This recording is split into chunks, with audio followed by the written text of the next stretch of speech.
Taiwan is an island in East Asia which has been self-ruled since 1950. It's seen an economic miracle over the past decades and is today among the world's largest exporters of computer parts and technology. America ended formal ties with the Taiwanese government in late 1970s and instead established relations with Beijing.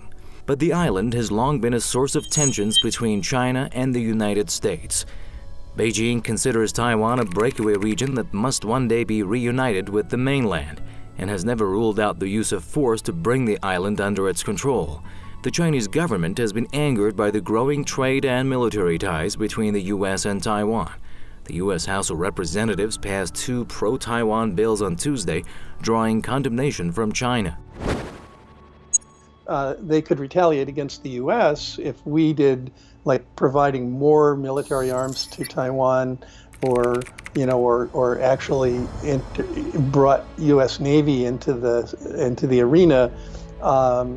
Then China would be able to retaliate with all of the $1.2 trillion worth of U.S. Treasury bill debt that it has bought, which it could start selling and put huge pressure on the U.S. economy.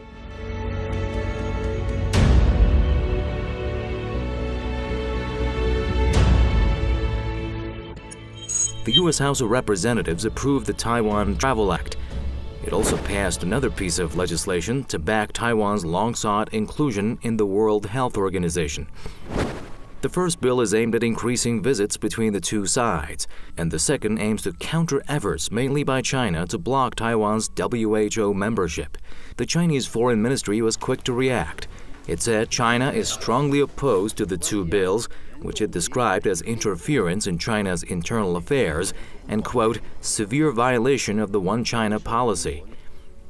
The Chinese Foreign Ministry insisted that Washington must handle the issue very cautiously in order to avoid sending the wrong signals to Taiwanese pro-independence forces. The decision by the U.S. House of Representatives was, however, welcomed by Taiwan, which said it would strengthen Washington-Taipei ties. China holds a lot of the cards here because they have so many things they could do that would be really damaging to the U.S. and certainly to Taiwan. That over the years, Taiwan's economy has become increasingly integrated with China's. So a lot of big Taiwanese companies do a lot of their early manufacturing, like of parts and things like that for more complex products that they make in Taiwan, are done in China, much like Apple does with its computer parts and things. So China could just freeze that stuff and it would practically shut down the Taiwanese economy.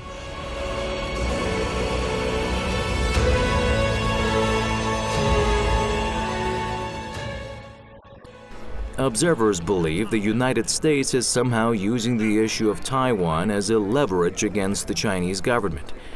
The United States has signed massive military contracts with the island and has boosted its defenses significantly. The Chinese government seems to be especially worried about the future of America's commitment to the One China policy, and it has reason to worry.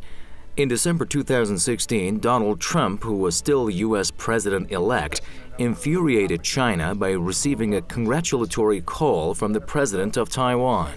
Trump also questioned China's claim to Taiwan, but later reaffirmed his administration's commitment to the One China policy.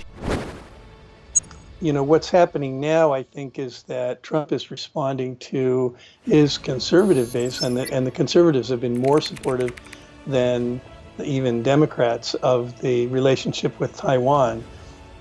So Trump is kind of maybe using this also to prod a stick at China because he feels that China's, taking advantage of the U.S. economically. America's latest moves regarding the island are expected to add to China's concerns in the region.